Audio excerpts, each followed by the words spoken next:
So welcome back. Thank you everybody for joining us for our last session of the day in this track with Ben Futa for his presentation, Local and Independent, Cultivating Community in a Neighborhood Public Garden. My name is Marissa Gallant and I serve as an ELA board trustee and I'll be your host for this session. So first off, we'd like to thank our hosts for our 3 in-person events happening tomorrow, Friday the 28th, New England Botanic Garden at Tower Hill, the Cape Cod Museum of Natural History, and Stoneleigh Garden. We hope to see you all in person at one of these events tomorrow. Our programs are driven by your interest in the volunteers that help make these events possible. So if you like what you see today, or if there's something that you wish you did see and you didn't, please tell us. If you have the energy and the time to spare, please join us as an ELA on an ELA committee, the Education Committee, the Publications Committee, the Membership Committee, and the soon to form Advocacy Committee are always looking for new faces and voices. So if you're interested, please get in touch with us. Additionally, we wanted to point out just a few last housekeeping notes for the day to ensure we have the best experience possible. Please post your questions in the chat as they come up. We will do everything we can to have all the questions answered during the session. We will not be going to a speaker garden for track 2 today, since it's the last talk of the session, so we will stay right here in this room.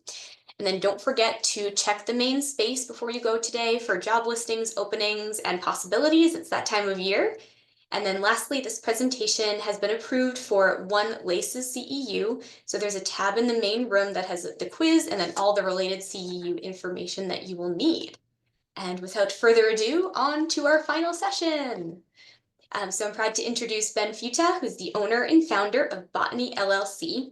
Ben grew up gardening in northern Indiana. As a childhood hobby, evolved into a professional passion for connecting people to plants and one another through gardens. Ben is the owner and founder of Botany, which represents the blending of his creative passions and professional experience in public horticulture. Ben is also a monthly guest host of Cultivating Place, created and hosted by Dan Jewell, and many of his conversations involve entrepreneurs working in plant-driven businesses along with community-driven public gardens. So please join me in giving a warm welcome to Ben Futa. Awesome. Well, good afternoon, everyone. Thank you so much for inviting me here and this opportunity to share our story with you all. So I'm just going to go ahead and start sharing screen, and then we will dive on in. All right. So again, I'm here to sort of share this notion of local and independent. And I think before I get any deeper into this, I want to clarify what I mean when I say this. And this is basically our way of reframing what many of us refer to as small businesses in America today. And I don't know about you, but feeling small is not exactly how I want to identify right now. I feel much better about identifying as local and independent. And I hope you'll see and feel and resonate with that as we go along today. This idea that these independent businesses, not just ourselves, but all of us have this incredible capacity, quite frankly, to do a lot of good in the world. And again, our story is just one little bit of that. But I want to take you on this journey and really start by welcoming you to our hometown of South Bend, Indiana. We are as north as it gets before you're in Michigan. So the name is a bit ironic there, but so we are at the northern sort of central Indiana. And the reason I want to take you on a bit of a tour, a bit of our history, because in large part, our story is South Bend's story. We are intrinsically connected to this city because, of course, I was born and raised here. My partner was born and raised here. So this is home in all the senses. So I'm going to start with this aerial image of South Bend from the early 1900s. And I'm showing our downtown simply because I want you to get a sense for the scale of our city. You know, we're not Chicago, we're not Indianapolis. We're a small to medium-sized Midwest city. As with all great cities, we have a hospital and a library and sort of a central commercial corridor running through the center there. Off to the very right of the image is our East Race, which was sort of the early industrial hub of the city. They harnessed the power of the St. Joseph River to, drive paper mills in the very early beginnings. But South Bend, essentially, that was our story. We were an industrial Midwest Rust Belt city. That is who we are. In the upper left-hand corner of the image where it says 909 Portage Avenue, that is where our business is located today. And I'm dropping that pin just so you all have a frame of reference in terms of how close we are to the downtown, sort of how our neighborhood interfaces with the surrounding space. And we're going to see the city change over the decades as we move forward. Again, South Bend was this industrial hub. Probably best known for Studebaker. They started actually as a wagon company, so making covered wagons as folks were moving out west, and then later transitioned into automobile manufacturing. Again, this image was 1928, and I would say Studebaker was maybe a young adult or adolescent in their corporate business life at that point. So a lot of those vacant spaces that you see around eventually became filled up with more factories, more production. And at its peak, probably around the 1950s and 1960s, South Bend was home to more than 350 individual factory buildings. And you can see some of the names there that sort of stand out as some of our bigger employers, but Studebaker was by far the biggest. And it's still the name that a lot of folks here reference still to this day. And this image, just Monday, December 9th, 1963, was the very last day of operations at Studebaker. The next morning, everyone was laid off. They closed down operations, closed up, and they were done. And it was one of those moments where nobody saw it coming. Nobody really believed it could happen. And again, they were the largest employer in the region. And I think they had been scaling down a bit up to this point. But it was something like, I believe 11,000 workers were laid off basically overnight. And for a city of 130,000, that's significant. And to this day, we still sort of reference this as a really key point in South Bend's history as a city. And to put numbers to sort of what happened and what this looked like, before Studebaker and before the sort of this deindustrialization, South Bend actually was twice as wealthy as the country on average. And today we're sitting at about less than half. So we lost a great deal of community wealth in this process. And again, we also lost about 30,000 people from our city center between the years of 1960 and 2010. You can see looking at the population numbers that, ooh, we actually dipped up a little in 2020. And there was a lot of celebrating happening in the city because so much of the work that's been happening here, not just ourselves, but our entire community, has been about inviting people back and showing and building a quality of life and not being a dying city, which Newsweek was so wonderful to call us in 2011. They did a profile of 15 dying cities in America, and how honored we made the list. But these two data points are what they based their reporting on, right? Wealth and population. Because when thinking about cities and communities, if those are both going down, by all seeming metrics, yes, we were a dying city in this context. But the other thing that this article did in large part, I think, was a bit of a call to action and frankly, a bit of an FU from our community to the rest of the world to say, we'll show you, just you wait.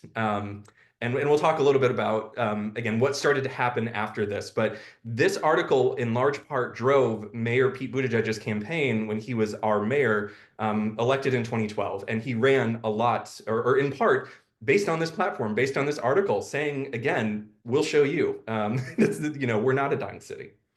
A local demographer, Joe Molnar, gave a talk a few years ago, a Studebaker talk, is all things, which we'll talk a bit more about later.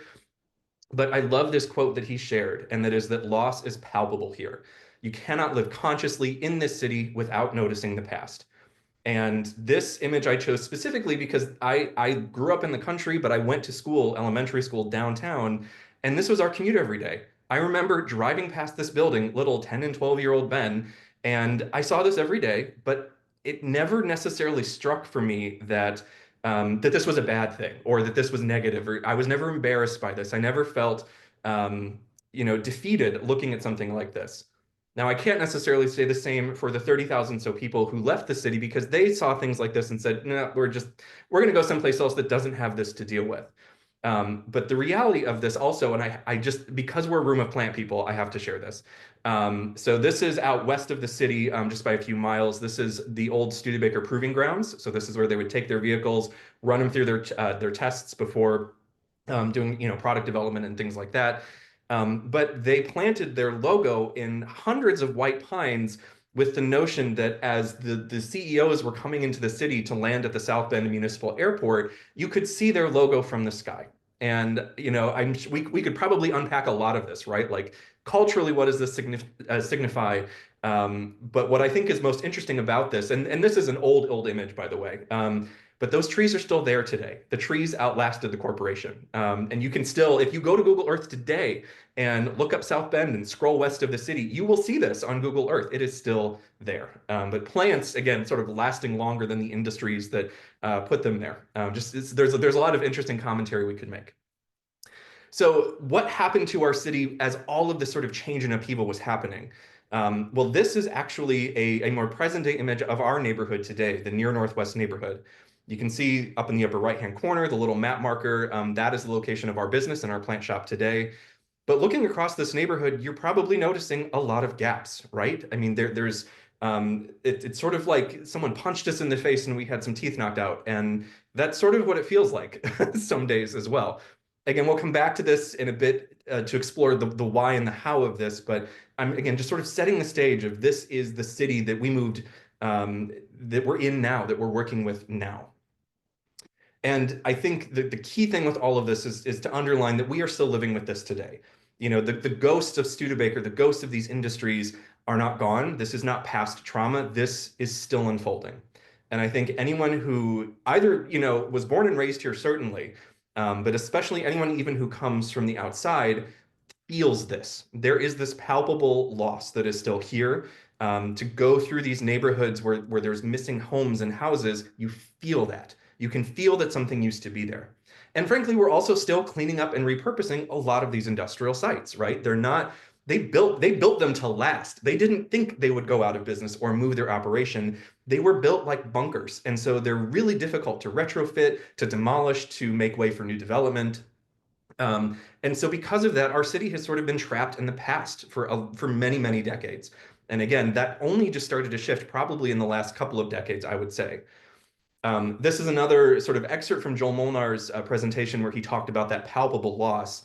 And I love this prompt that he gave the audience, which was to think about the mistakes. Why did things get torn down? Why did people leave? It wasn't just deindustrialization. It wasn't just Studebaker. It was redlining. It was white flight. There were so many things that contributed to this sort of cocktail that we, have been dealing with and are dealing with.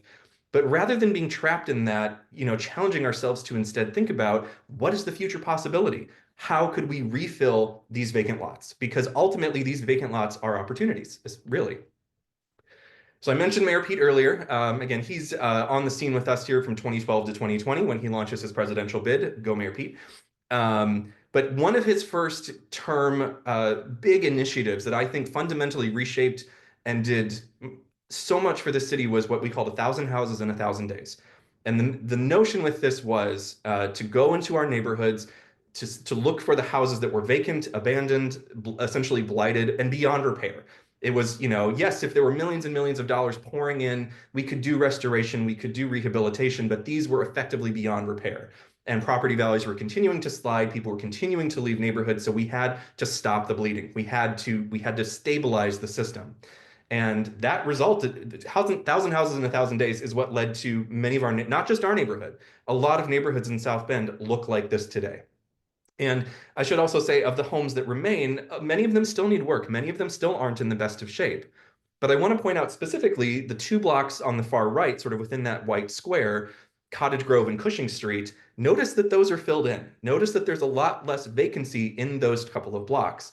And most of that is due to the work of a local not-for-profit in our neighborhood, the Near Northwest Neighborhood Association. They are a not-for-profit developer. So they work to build affordable housing. They're pulling in grant funding, other funding sources, private donations, just a bit, to start to re-infill this neighborhood because it's basically a situation where again the numbers don't make sense for a private for-profit developer to come in and say, yes, we're going to start building homes again. People didn't even really want to buy land in these spaces or think about building here. So the Near Northwest Association, one house at a time, one renovation at a time, has slowly, slowly, slowly, and they start on just one street, move and start moving deeper into the neighborhoods. But you can see there's a lot of work to do here. But their notion has never been, we'll do it all ourselves. It's we're going to play a role in this, or we're going to be a catalyst to jumpstart some of this other movement. As at some point we will reach a tipping point and things will start to move in the other direction. And I think we've probably gotten there. Just in really the last 12 to 18 months, there has been a palpable shift. There is new development and new interest coming in, but of course that also raises the big capital G question mark of gentrification, which we'll talk. I'll touch on a bit later on. But again, this is all the nuance of this. So this is not a simple thing to understand or a simple place to exist, right? There's a lot of complexity here. So this is our downtown almost today. This is 2019, so pre-pandemic, pre-COVID, and you can see it has changed pretty substantially in the way that there's so much surface parking. And for any other fellow city planning nerds out there, you know that that is not a good thing for a downtown and for a city. It decreases property values, it decreases tax revenue, and we need to, but this is a sign and a result of everything that happened in our neighborhoods also happened to our downtown. And again, just putting in context some of those other landmarks, University of Notre Dame today is one of our biggest economic engines. And then, of course, our shop on the opposite side of that large building, again, just outside of downtown. We're not that far away. The circle in the middle of the image, I pulled out because it was actually the first new building to be built in our central business district in decades. And so it was a really big deal when that broke ground and started construction. But again, we have a long way to go. But you can even see here, again, there's a lot of buildings that you can tell are older, that are maybe not in the best condition. The city is still remaking itself. It is still figuring out what it wants to be in its next life, as I like to say. So all of that context, what else about South Bend? We're here to talk about plants and gardening. We don't have a traditional public garden. And again, I come from this world. I spent the first decade of my career in public gardens, and I have this deep set feeling and belief that great cities need and deserve access to gardens. It's fundamental to the health and connectivity of our communities. And so we started to wonder and ask this question of, well, what could a garden that is unique to South Bend look like? Because I don't necessarily think that it looks like a traditional public garden, right? Four fences, the rose garden, the herb garden, the this garden, the that garden, the living museum model where it's all in one space. For some reason, it just doesn't feel like maybe it will exist here one day, but it wasn't our story. That wasn't the way that we were going to go about doing this. So we're doing a lot of time travel today. So I'm going to pause South Bend's story and come to my story specifically, and again, how sort of this interface between South Bend's history and my own journey have sort of come together. So the image on the left is my great grandparents' greenhouse. They had this tiny little local and independent business in a bedroom community of South Bend, and they grew, bedding plants and veggie starts, and they were florists. So they were the place that you went in their small town for boutonnieres and corsages for prom, for bouquets and funeral arrangements. They were that place. Now, I never met them. I never knew them. The greenhouse was torn down before I even came on the scene. But in a lot of ways, I think genetically, their love for plants sort of transferred over to me because here I am on the right with my dad in the spring, starting seeds in the garage. So I grew up gardening. Gardening was just at my core from the very beginning. And fast forwarding a few more years, I'm grateful to my parents for saving this scrap of paper because this was probably third, fourth, fifth-ish grade, I would guess. One of those responses to, well, what am I going to be when I grow up? And it's a little on the nose, little scary. But I will learn to be a horticulturist. It is very interesting to be a gardener. I will have a greenhouse. I will make my money from a garden store, and I will install sprinkler systems and gardening places. And today, I collect antique sprinklers, and we own a plant shop. So, like, it's again a little on the nose. Um, on the right was, again, several years later in the tail end of my undergrad years, and Ken Drews profiled me in Organic Gardening Magazine as an emerging leader in American horticulture, which no pressure, it's fine. But ultimately, even then, within the context of this article, I was speaking about and thinking about we need more plants in public spaces, especially cities, especially urban environments where otherwise we're surrounded by concrete. So this has been brewing for a while. So in all of this journey and all of these things, from 2015 to 2020, we actually left South Bend. And we went to, I sort of joked today, this was the study abroad that I never had in undergrad, but we ended up spending 5 years in Madison, Wisconsin, and the University of Wisconsin-Madison. And I was the director of the Allen Centennial Garden, which you see here. It's the small teaching garden for the horticulture department. And, partially we decided to leave because we sort of had this realization that if we wanted to stay in South Bend long term, we needed to see what else was possible, right? We needed to expand our own perception of what a city could be, how it could function, what else is there in the world. And Madison, if you've never been, is a tremendous city. It's an amazing bike infrastructure, amazing food scene, amazing horticultural consciousness. I mean, we had something like 4 or 5 different public gardens within, 15 minutes of each other. tons of front yards turned into gardens, just a huge gardening culture there. But it also was a city that did not know trauma. It's the state capital, it's a university town, and it's now a tech town. So it's never had the trauma that South Bend has had. It's never had to reinvent itself. It's always been stable. But again, it showed us what was possible. And I think the thing that stuck out to me more than anything during our time there was the neighborhoods. And Madison has these really defined neighborhoods with their own character, their own identity, their own personality. They host block parties and festivals, volunteer efforts, placemaking, beautification, and it is this robust neighborhood culture. And it just, when we came back to South Bend in 2020, we realized that felt like what was missing. That felt like what we wanted to bring back here. So that is sort of what brought us back, essentially. So again, 2020 happened as it did for all of us. I was working for university. I had stable income. I had benefits. I had a retirement fund. And we basically said, nope, we're leaving all of that behind and moved back home. We moved back in with my parents. No job, no plan, no nothing. It was just, we need to get back and we'll figure out the rest once we get there. So again, we make that relocation towards the end of 2020, and in early 2021, we decide to again go this route. And to be clear, this notion of a public garden for South Bend and what do we do about our vacant lots? All of this was almost not even in my brain yet. It was just what do we do with our time? How do we make a living? Um, because again, we don't have a public garden here. The public gardens nearby weren't hiring. It was the pandemic. So what do we do? Well, this was during the houseplant craze when houseplants, indoor plants were absolutely on fire. And so we decided to open a pop-up plant shop, and we did it in one of our friends' restaurants. She couldn't seat all of her tables due to social distancing. And so we just brought some beauty into this space. And it sort of blossomed from there, for lack of a better term. And a few months later, in June, we moved to our current and now permanent location at 909 Portage Avenue. And then we opened a few months later in July. Again, we're doing a little like time travel back and forth, but now I want to start bringing you deeper into our neighborhood, deeper into our space.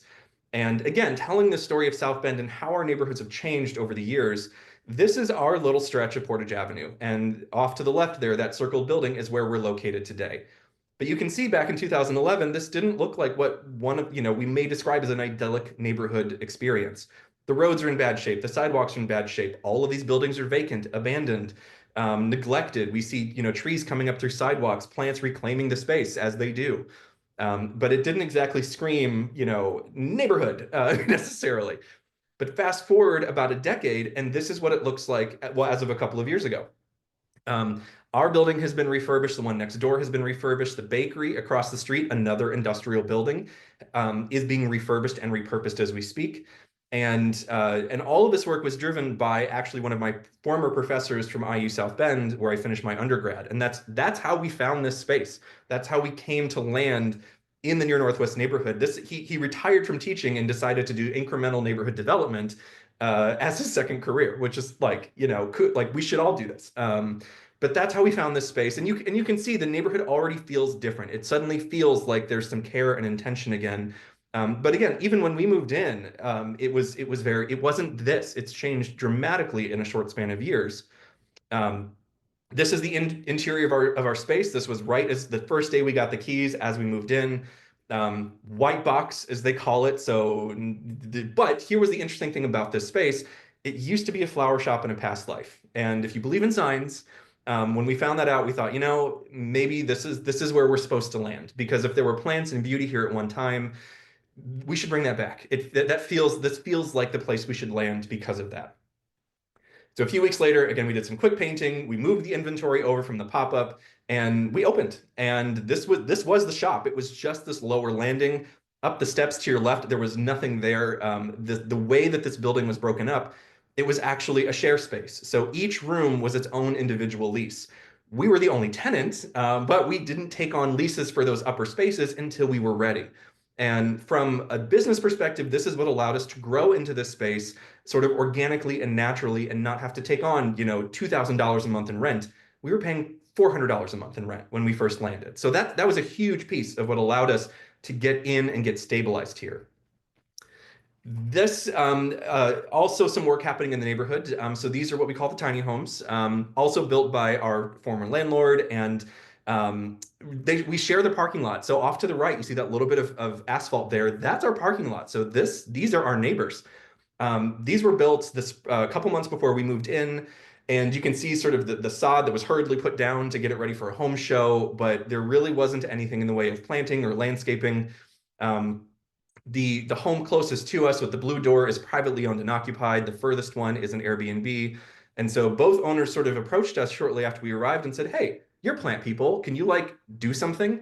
And again, all of my plant people in the room are probably looking at the soil and recognizing, ooh, sand, gravel, construction fill.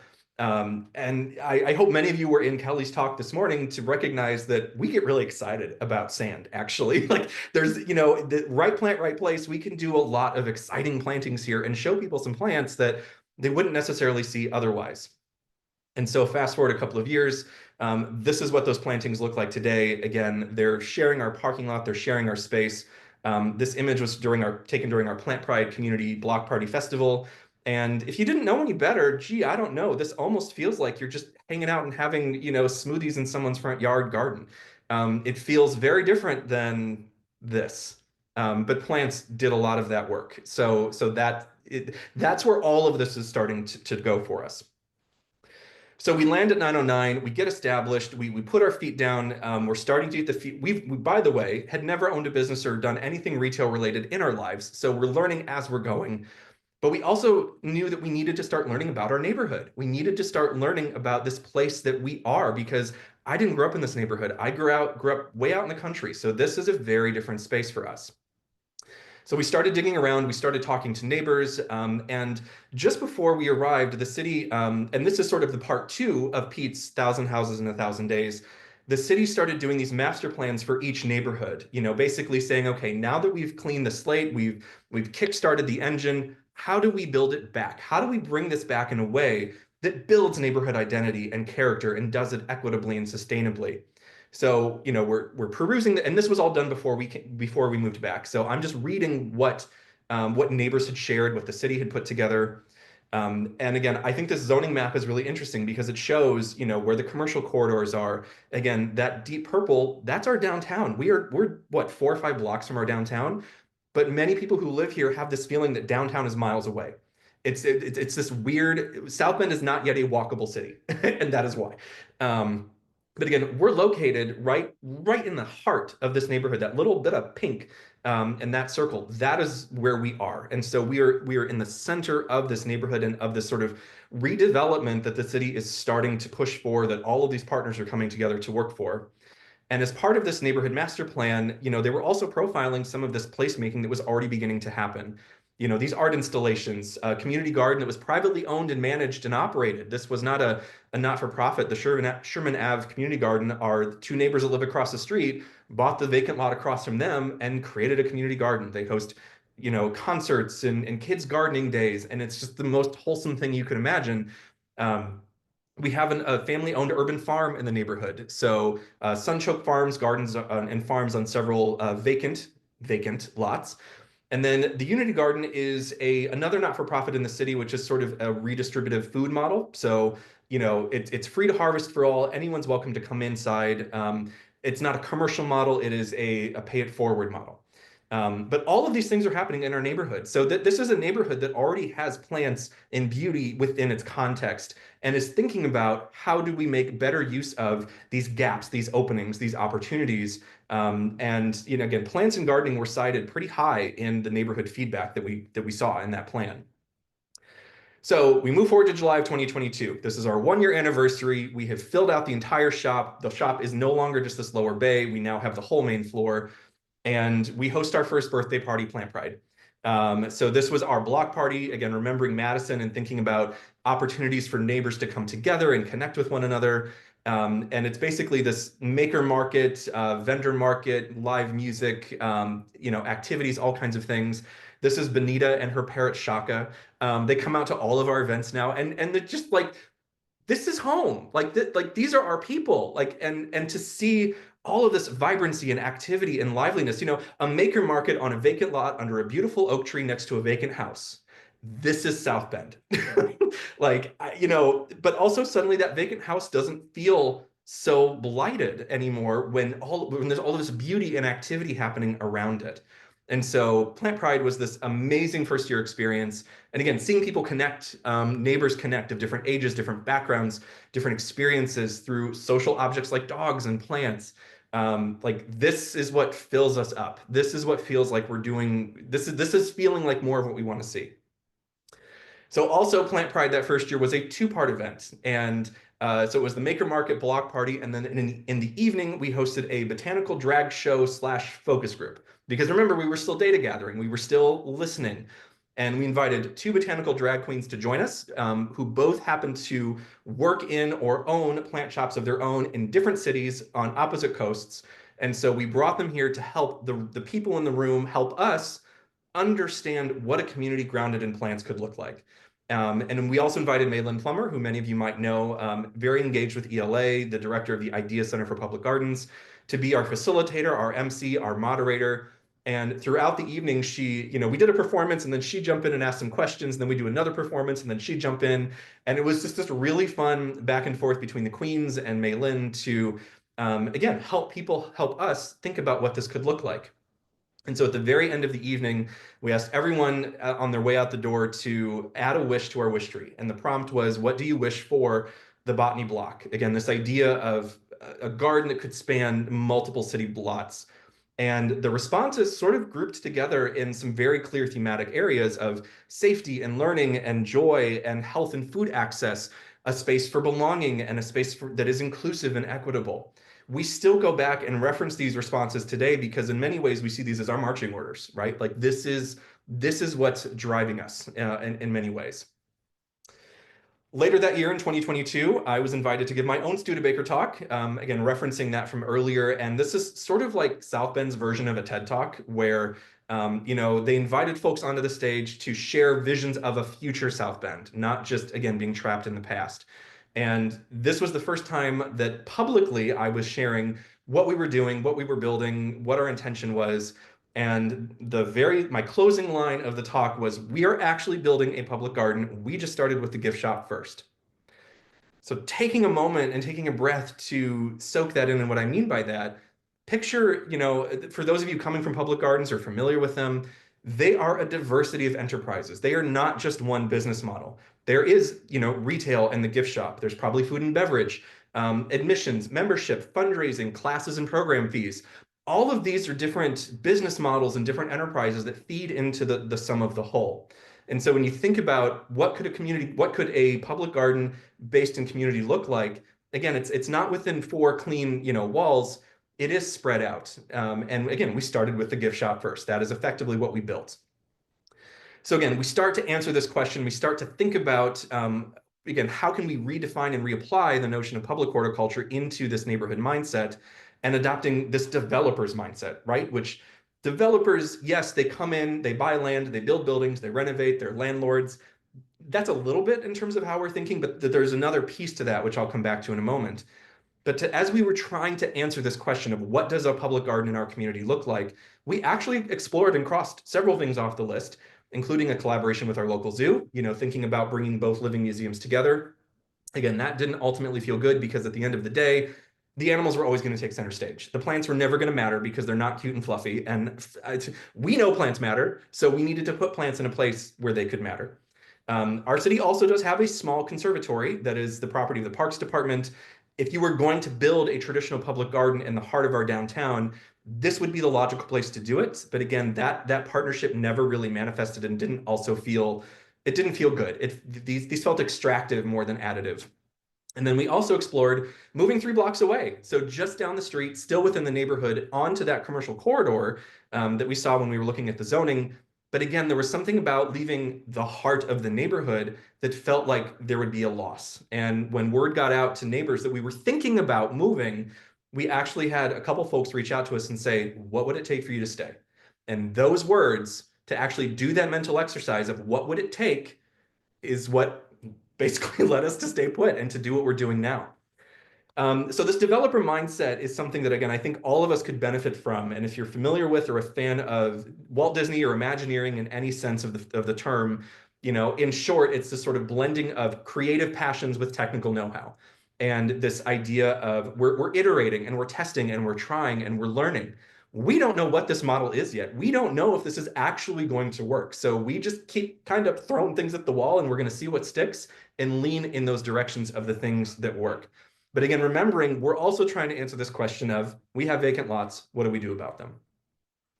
So today, because of all of that thought work and research, we've now clarified our mission and our purpose a bit more to that we are a neighborhood and ecosystem builder. Our success as a business is not just the bottom line in terms of dollars, but it is the success of our neighbors. If our neighbors are doing well and they're being lifted up with us, that's what this is supposed to look like. And we're doing all of this work within the context of plants.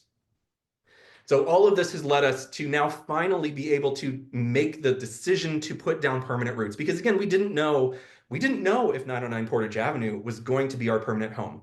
We had to do that thought work to think about where this garden was going to exist. And ultimately, because of all of these conversations and neighbors coming forward saying, what would it take? We decided that this location, 909, this was home. This is where we're meant to do our work. So that led to our next phase of the business plan. Again, hopefully the plant nerds in the room will appreciate this, but we have to couch everything in the terminology of plants. But our strategic and business plan from 24, I finished this in about June of last year. And this really set the stage and sort of charted our course forward. And it was the first update of our business plan that was public and real since the pop-up, since 2021. So this sort of reflects all of the inputs and data gathering and thought work that's been going into this. And today, this is a segment of the plan, but this is a bit of a better clarified view of what we mean when we say the botany block, and also what we mean when we think about how can we apply this notion of being a developer in the context of plants to neighborhood building. So I'll walk you briefly through some of these spaces. The A block is where we're located currently. The silver roof is our plant shop today. The formerly vacant lot next door, 911, is what we today call the lot next door, because that's what we referred to it as internally for years. And I'll show you a bit of that process in a moment. The B block, again, is that vacant house and another vacant lot next to it. We don't have any immediate plans for this space, but it's on our radar. We're thinking about it. We're looking at it, but it would be a natural place to keep going and expanding if and when we decide that that becomes necessary. The C block is one of the, you can tell that's already an urban farm. You see the rows, you see the walkways. This is one of those Sunchoke Farms plots. But earlier in 2024, again, when we were trying to decide to stay or to not, again, answering that question of what would it take to stay, one of the things that we had clarified was we want to grow more of our own product. We use a lot of dried florals in our workshops and wreath making. We'd love to do fresh cut flowers. But again, it doesn't feel good when those products are coming from too far away, the carbon footprint, labor concerns. We really wanted to not only grow them locally for those reasons, but also to be able to invite people in, to see this almost as like a Scotia of agritourism and an attraction, to say, hey, there's a flower farm in the city and you can go visit. So this is still just coming online this year.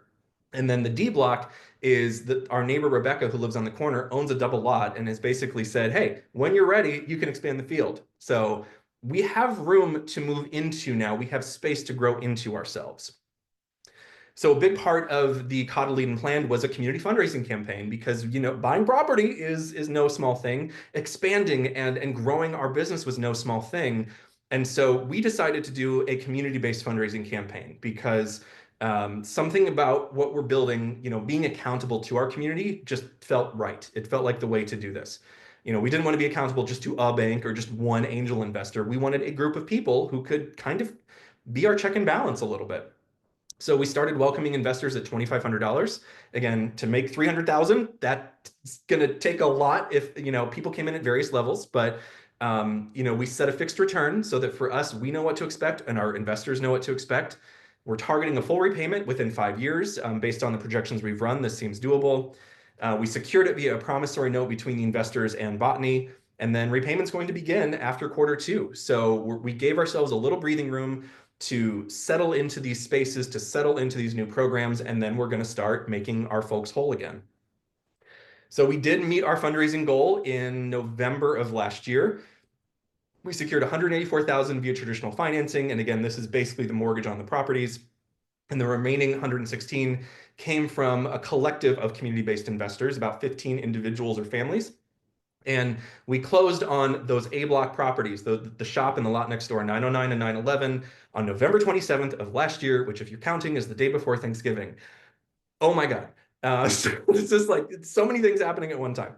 Uh, and again, this now, that 911 space is what, again, we now refer to as the lot next door, which was the vacant lot next door to us this whole time. This is how it started. So October of 2022, and then bearing in mind, we had not decided to stay yet, but me being the person I am, I was like, I have to plant things. I have to plant things. I have to get plants in the ground. And so we went to another local garden center. It was clearance season. We snagged a few cool specimens, and you can see the turf is still here. Like there's no beds defined. It was literally just like plop, plop, plop, plop, plop. Just get them in the ground. We have to start making a garden. Like I just this compulsion to plant. The bench that you see in the middle is called the Laughing Bench, and it was another of those community placemaking efforts that was done before our arrival there. But it was this adorable little invitation for folks to like sit down and smile and laugh. And so, anyway, we'll come back to Laughing Bench in a moment. But you can see again, there used to be a building here. It's filled with construction fill. We can barely grow good grass. So this is just one of many vacant lots, sort of brimming with opportunity. Now, over the next couple of years, we have been working on building out this space and developing the gardens and the planting and the program as well. Because initially we thought, oh, is this just like a little public park, like a pocket park, a community space? Is it a commercial space, a retail space? And ultimately, what it's becoming is a retail space for us to sell native, hardy, and hard to find herbaceous plants. So, the outdoor component to our indoor retail operation, because there is no place for people in our community to find these plants and to access these plants, and they want them and they need them. So this is a question of access. This is a question of um, and also knowledge as well. And so I'm going to start playing. These are both some videos just showing you the time lapse of, again, what we've been doing over the last couple of years. And again, there's sound on my end. I don't know if there's sound on your end, but I'll just be quiet for a moment. And again, sort of allow you to watch us bring this space together.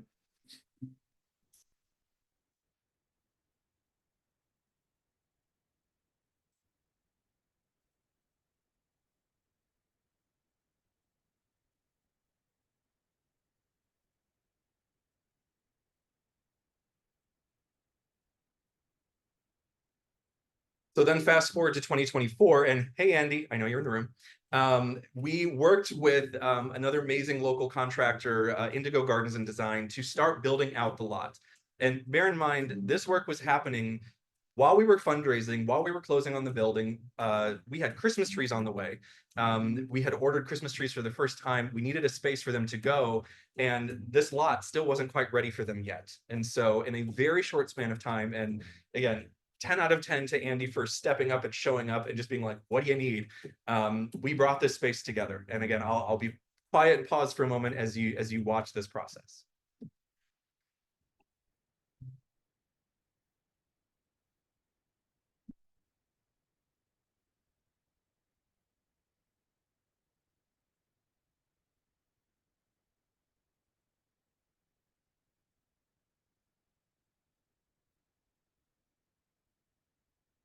And I also want to give a shout out to my dad as well. So in true local and independent business fashion, this is a family, hey, this is a family business.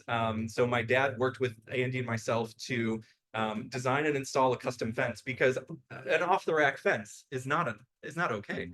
We needed something that felt intentional and special and purposeful.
So again, that was all happening in October, early November, and we were moments away. I think that the locks and the gates went up the day before the Christmas trees arrived, which we'll look at in a moment. And until that point, trees had been the only thing on our mind, right? Like we had to get ready for the holidays, for Christmas trees for the first time. We had this vision of like the neighborhood Hallmark movie. Like that was literally the vibe we were going for. And so this is sort of where things paused, but then we had an election. And I think it's safe to say for a lot of us, it didn't. There was some surprise. There was some. I'm sugarcoating this. And the next day, and again, the lot barely had anything in it. It had a few stumps around a fire pit that was even yet to be constructed. Um, I put out an email to our community on social media and basically said, look, if you need to be in community right now, if you just need a place to lean, to laugh, to cry, whatever. We also have some really good popsicles left over from Plant Pride. Like, just come out. We're going to have a fire. We're going to throw some chairs up, have some music. And this is going to be a safe space for you to just process the world right now. And we had about 40 or 50 people show up over the course of the evening. And again, sort of reminded me and showed us that this is why we did this. Yes, we're going to sell things and there's a commercial aspect in retail, but this is why we did this. So then, just about a week or so later, the lot opened for the very first time for one day, selling Christmas trees in the heart of a neighborhood.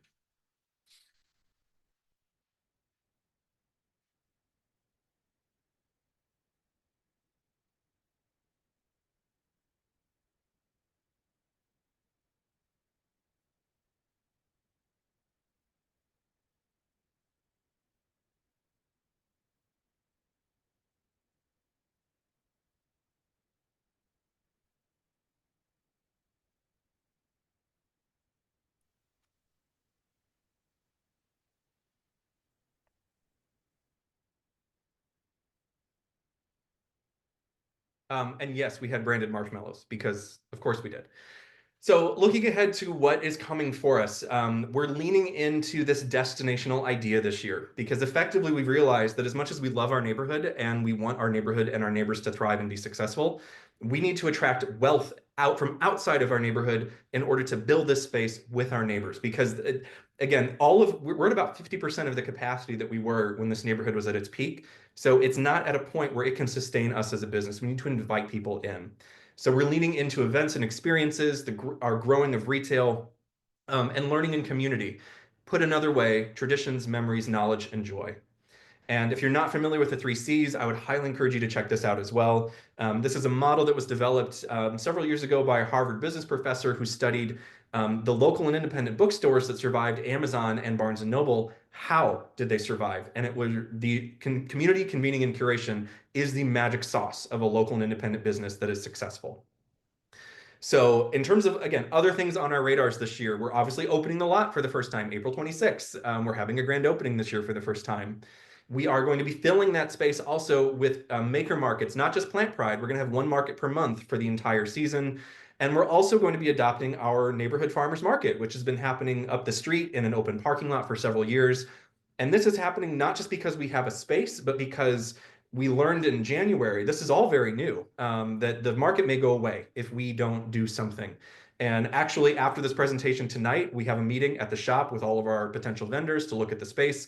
This is still happening in real time, which is also really exciting and really scary. Um, we're leaning into the field and again, growing more of our own product. We're thinking about debuting a neighborhood garden walk, which used to exist over a decade ago, but bringing it back. We're going to continue thinking about placemaking and thinking about pedestrian safety and walkability. These are all big and critical things for us in terms of thinking about what does a neighborhood feel and look like for us. Now, if you're like me and like a good infographic or anything like that, this is sort of the programmatic model of what we have in our minds of, the botany block and us as a hub at the center of this equation, but ultimately thinking about us as a space and a mechanism that transforms energy. And the energy in this case is wealth. It is money. It's bringing people again from outside the neighborhood into our neighborhood. We can be the place of commerce, the place where money changes hands. And through something like the Portage Farm Stands Farmers Market, folks can buy produce from our neighbors and redirect that wealth right back into our neighborhood for people who are growing things in our neighborhood. And ultimately for us, we're going in this direction of learning with the intent to share, which is why I'm here today. It's the what are we learning? What are we doing? What is how what is this a thing that works? Is this a thing that could be done other places? I hope so. And I know there's versions of it happening other places, but we're really excited to think about how do we share more of our stories. And if any of this has resonated with you, I would encourage you to sort of think about these two questions in anything that you do. But again, what would it take to blank? That has been a fundamentally transformative question for us and for our neighbors. But also thinking about, did the energy that I put in matter? As we explored all of those other spaces and possibilities for public garden, none of those felt like the energy was being returned to us. But this neighborhood, this space at 909 and 911 and the Botany Block feels differently. It feels like the energy is mattering. If you want to learn more about any of these things, explore more of these topics a bit more, again, I'd encourage you to check out some of these resources. Shout out to Cultivating Place. Again, I'm one of the guest hosts this year. And also Open and Awkward, one of my other favorite podcasts hosted by local and independent shops and folks. It'll make you laugh, it'll make you cry, tons of good learning.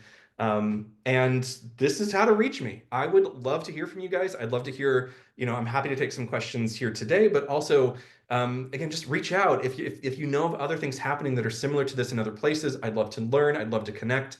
Botany or Bust is the main business Instagram for the shop and the lot. Botany and Field is more me, but it's also probably becoming like a nursery and floor. Who knows? I don't know. But anyway, would love to connect. Would love to hear what questions y'all have. And happy gardening. Let's grow some good stuff. Amazing. Thank you so much, Ben. That was great. So many great stories that I have so many questions for you after. So reminder to everybody to please put your questions in the chat if you haven't already. We do have a good amount of time for some Q&A today. We can stay here in this room until about 2:50. Like I said, since this is the last session in here, we are not going to switch to the speaker garden. We're going to stay right here for our Q&A. But a few housekeeping things before folks start heading out. If you haven't, please complete the session evaluations for the talks that you attend today. These can be found in your content tabs for the rooms. We really welcome your feedback, and this helps us to shape future conferences. At the end of the day, please be sure to visit the networking rooms and enjoy a happy hour with your colleagues. If you want to get together in person, definitely check out those in-person events that are happening tomorrow. And then our final presentation is our keynote speaker. This will be held in the main space beginning at 3 o'clock with Banu Subramaniam, so speaking for the love of plants. This Zoom will stay open until 2:50 again, so please hang out with us for some Q&A. And I think we've got some rolling in, so let me get one ready.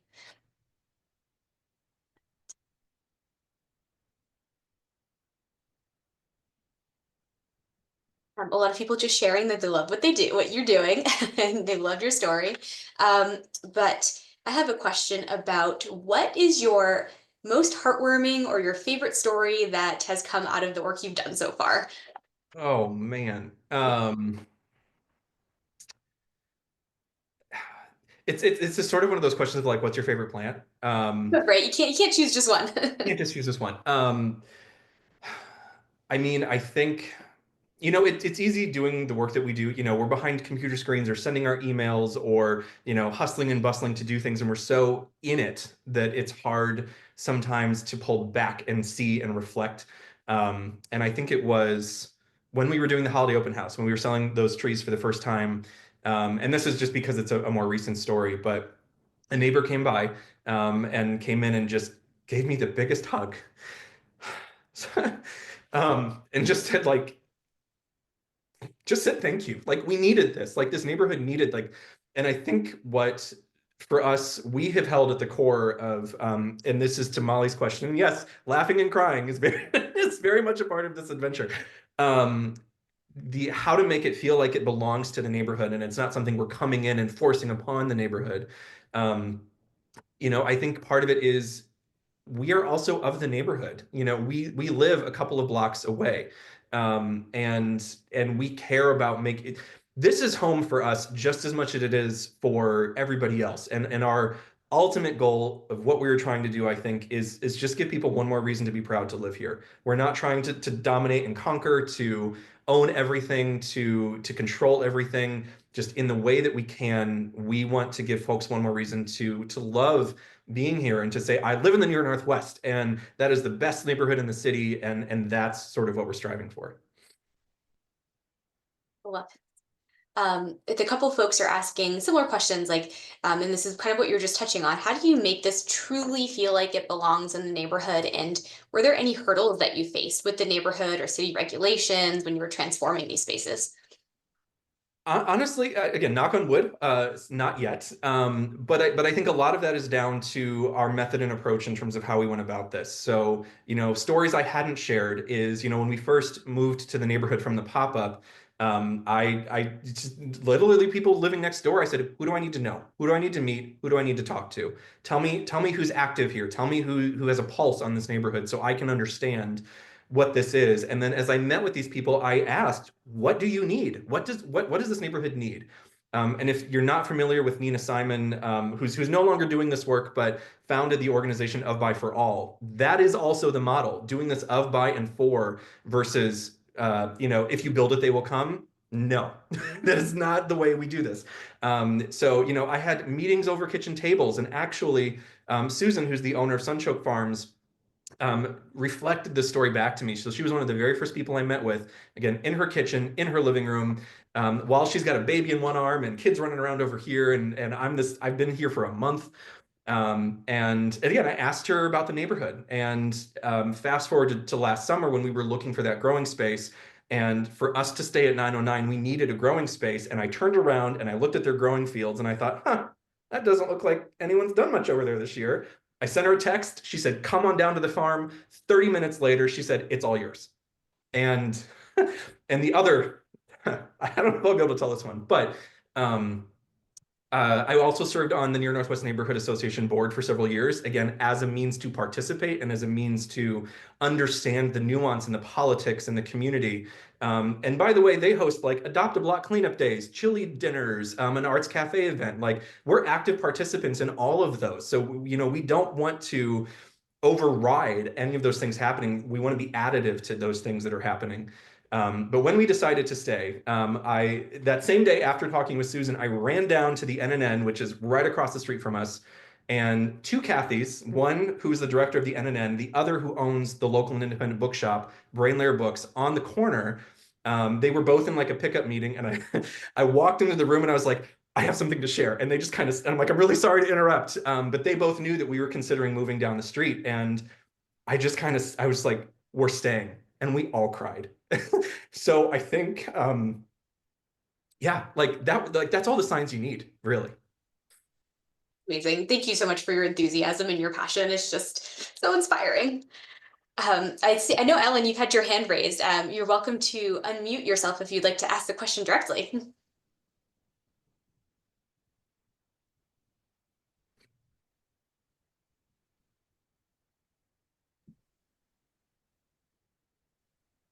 It's just So I easier just for saw, me at this time of the day, if you don't mind. Can you hear me okay? Yeah. Mhm. Is that okay? Yes, go ahead. Go Well, right ahead. we're doing something a little similar. We started as food justice because during the pandemic we weren't getting enough food. The problem is I'm living in the house I grew up in. It's going to be on our property.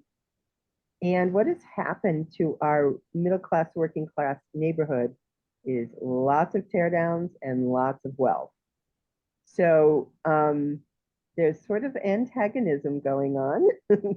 And I'm just kind of wondering, like, what your best loving thoughts to help assuage some of that. And, because unlike your situation, like, actually, my family and we have the most seniority in the neighborhood, but most of the new wealth wants us out because our houses aren't pristine like their $3 million mansions.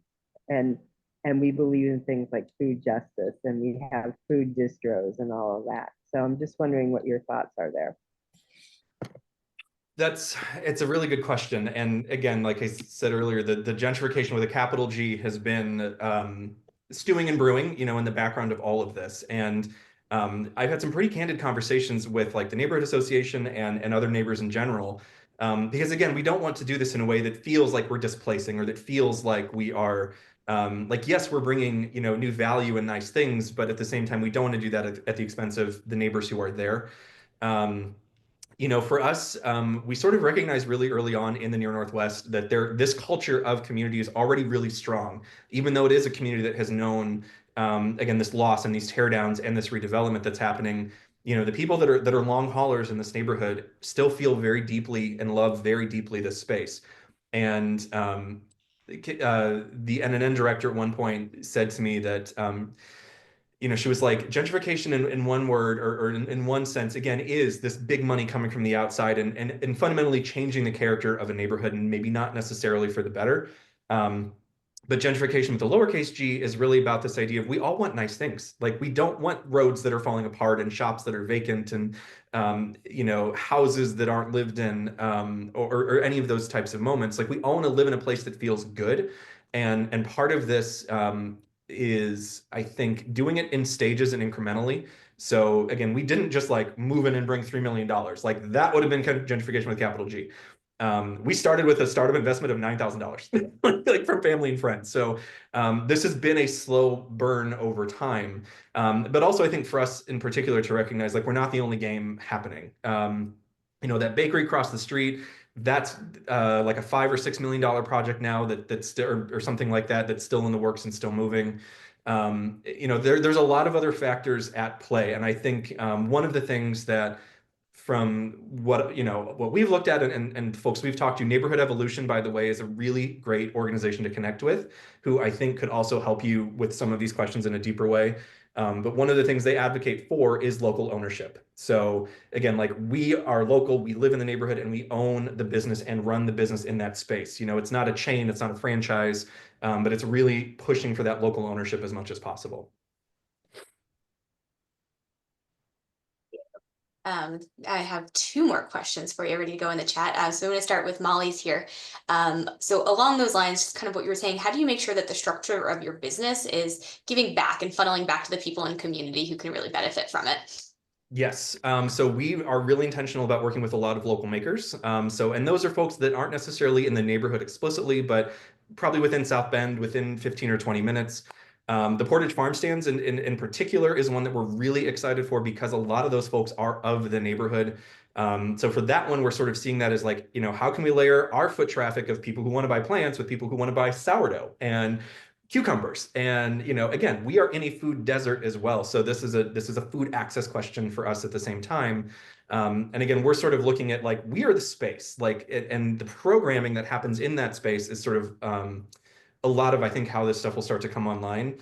But if you're familiar with the show Schitt's Creek at all, Rose Apothecary, they all like that was one of our very early inspirations and models of, again, partnering with as many local and independent makers and creators as we can. And even for like I think plants are probably the trickiest thing. And in the beginning, a lot of our indoor plants were coming from Florida, California. Now we have folks, 90 minutes away in Michigan that are also local family owned that we can drive to go get plants from them rather than having them shipped on a truck and all of these things. I will say we've also done grants, sort of just like give back programs as well. So the Sherman Ave Community Garden I mentioned at our very start, we had something called the Green Fund, which was basically people could leave a tip at checkout, and then all of those tips were pooled into a fund that we then shuttled back towards community projects, placemaking projects. And so like we paid their property insurance for like 2 years in a row to help them be able to keep the garden going. And for us, that was like a $500 contribution. In the grand scheme of who we are today, like it's not insignificant, but it's not like mega significant. But I think also being there's a Greenway Association that's sort of showing up in the city as we speak, or Land Trust, which we also desperately need to preserve these green spaces. So any of those things that are happening, we like if we can plug in, we plug in as much as we can. And kind of just a logistical question, how do you have time for all of this? How much time are you able to spend in the shop versus doing everything else you're doing?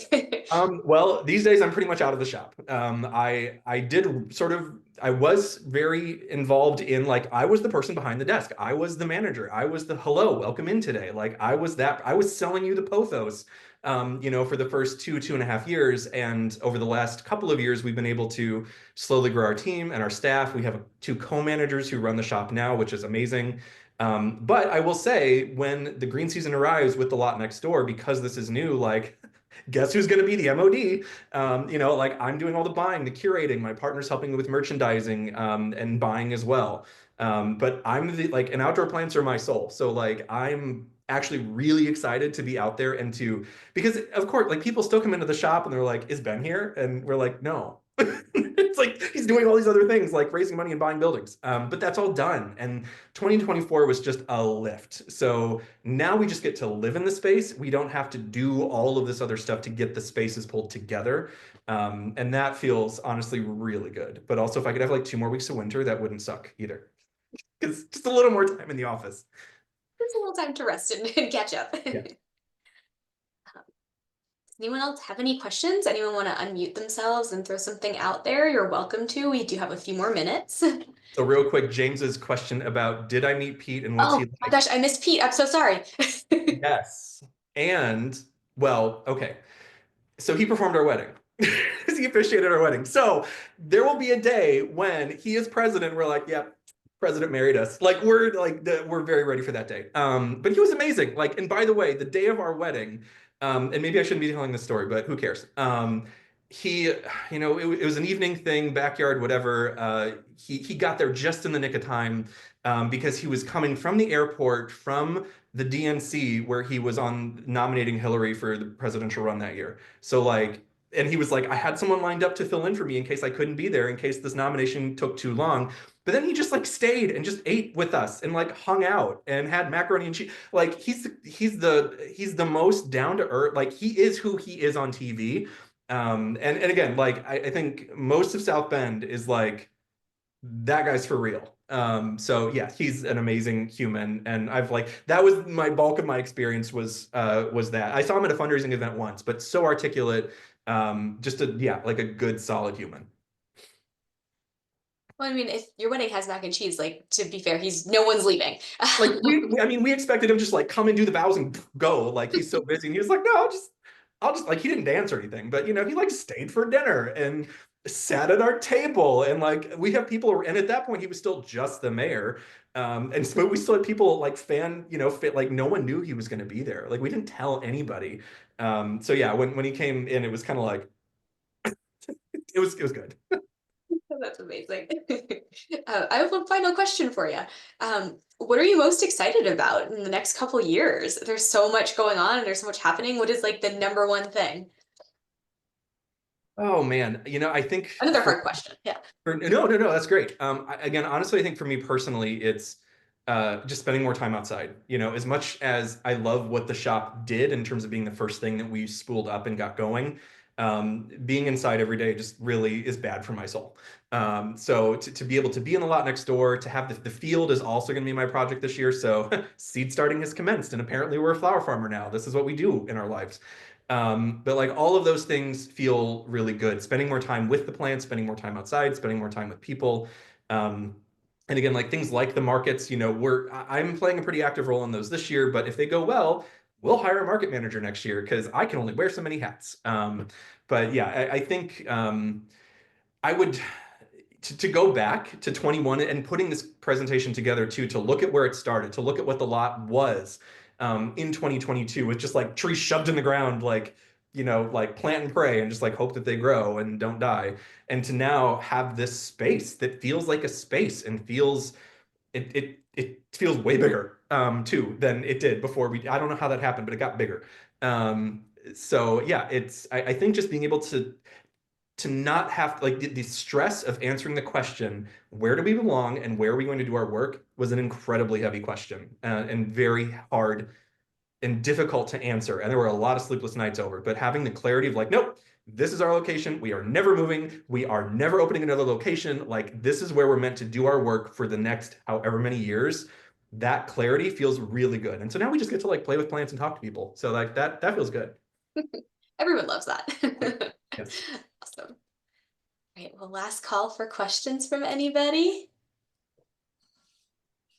Just wanted to say thank you and wondering if you do some like kind of consulting or hanging out with folks who are, in your similar space. And I did have one more thing to say about Mayor Pete. There's a whole bunch of folks who want to hire him as the truth teller in chief and just, put him up in front of the Capitol and have him just say, oh, when they said that, that's not true, that's not true, that's not true, that's sort of true, and that's not true. So if you have any sway there, that'd be awesome. Right. Oh no, I would love to see him up in that role. I think it'd be great, honestly. I think for consulting, I mean, it's again, I've thought about it. I think I have imposter syndrome like everybody else of like, what do I really have to share? But I would say like if someone's interested, send me an email. Like we'll just sort of see where it goes. It's not something I formally do. I've thought about a Substack, but it feels like everyone's doing that these days. But yeah, I am feeling this like we're reaching this point of okay, we have something to share now. Like even if it's still it still kind of feels like we're recipe testing a little bit. Like, do we publish the recipe before it's done? Or, which is sort of where I'm sitting today, is we need to crowdsource solutions to everything that's broken in the world stat. Like, we can't wait for the recipe to be perfected. We can't wait 5 years to say, and here's how you do it. We need to start sharing what we're learning as we're doing it. So that's literally where I'm at today. I don't know what form that takes. I don't know how that's going to happen, but again, I would love to hear from you guys in the room. I'd love to hear from folks watching this later. Like, what would feel good? Is it writing? Is it a podcast? Is it but like, we're ready to share. We have things that we're ready to put out there. We just help me know what that looks like. And we'll do it. Hey, I just want to say, I do a community garden in Brooklyn, New York, on the other side, not where the Brooklyn Botanical is, but on the other side by the water, in a it was an empty garden 30 years ago. And I created a botanical garden, and now it's Narrow's Botanical Garden. It's on the map, it's growing, it's doing all of these things. So to hear you doing all this work and that sense of community and how important it is, it's super inspiring. And we're coming we're going from a community garden to a conservancy so that we get more funding and do all those things. And all of those tentacles, all those roots that you're putting out into the community, we have all that going on too. And it is fascinating how something like horticulture or a botanical garden or a little plant shop can go into all these other areas. And so you're talking my language. It was so exciting. It's so exciting to hear you because, it's the ELA and it's ecological plantings. And I'm looking at the 3 stories and I'm like, which one is the best, or which do I want to hear and read? And like I said, just total inspiration about horticulture, because all the other things that we want to do with horticulture and the environment, you are doing also. You are doing all of that, but you're talking in a gentle way about how you really impacted a huge community. Super courageous to do that too. And also we were in a neighborhood that was 90% straight. 2 gay guys did this, and that was a whole thing in itself, for us. And so again, kudos to you, and super impressed. I'm 30 years into it, you know what I mean? So I'm on the back end of rolling into some kind of retirement with this, but just really inspirational, great energy with all this. I'm very impressed, and it was great hearing you. What you need is a documentary on it, I think. Totally. We've dreamed about it. We've talked about it. It's a documentary waiting to happen. Yes, and we have, and the good news is we have the talent. Again, Cultivating Place, for those who aren't familiar, Jennifer Jewell's work, I can't believe I'm even in the same room with her, if I'm being really honest. Like, again, that's still like, is this real? Is this real? Okay, this is real. But it was about a year ago, and she's been working on what she's calling Cultivating Place Live, which are these sort of in-person recorded dialogues that are filmed. And again, this was, I think, March of last year. She said, right about now, she said, oh, I need a documentary. I need a film person. Like, who can do this? And I said, hey, my good friend owns and operates another local independent business, an independent film and photo studio specializing in documentary work, Miriam Nicodemus. And I was like, let me. So I called Miriam and I'm like, hey, so you've been saying that you want to drop the studio and move to documentary work. Are you for real? Because I might have a lead for you. Long story short, she's been traveling the country with Jennifer doing this documentary. They just released last week, I think. Yeah, because new episode drops today. Last week's episode with Leslie Bennett from Pine House Edible Gardens in California, talking about their Black Sanctuary Gardens project. I haven't listened yet because I'm probably going to cry through the entire thing. But it's beautiful. And Miriam and I have also been like, so cultivating place, botany, what's that going to be? I mean, we're not quite like there yet because we still have too many of these other irons in the fire. But yes, I think in terms of like, how do we share this? What does it look like to share this? Like something's brewing. Like all the ingredients are in the pot. We just haven't like turned it up to broil yet. But cooking with gas. That's the Just Miriam's whole name alone is like star and interesting. Okay, right. I know it's like yes, totally. She's already got it. It's already cool. Yes, I agree. Well, thank you so much. I appreciate that. And it, like, this just sort of feels like one of those moments of like, okay, we're gonna put this out into the world and see if it's a thing or not. And because up to now, it's only been in South Bend. So thank you all so much for your words and your interest and enthusiasm. That means a lot. And yeah, we'll just keep on keeping on. Thank I'll you. also just say really quick, I know you're getting off, but it's just so nice after 2 full days of solid webinars and just knowing that by this point in the second day, like my brain's going to be probably totally checked out and like I don't really want to network with people, but just like being in this particular webinar and just like being so inspired and having such a sense of connection and resonance with what you're doing and what it sounds like so many other people are doing, that's so in line with the work that I'm trying to do, is just like that's what I was hoping to get out of this conference, and I found it like in this specific talk. So I really appreciate that. Thank you. I've been in those conferences. I know what you mean. We're like, yes. Well, thank you so much, everybody. Thank you for your comments. Thank you for your questions. Thank you, Ben, for such an amazing talk. And now that we're all re-energized by Ben's talk, don't forget to hit up the networking sessions. And I hope to see you all for the final keynote speaker in a couple minutes in the main room. Thanks, everybody. Thanks, everyone.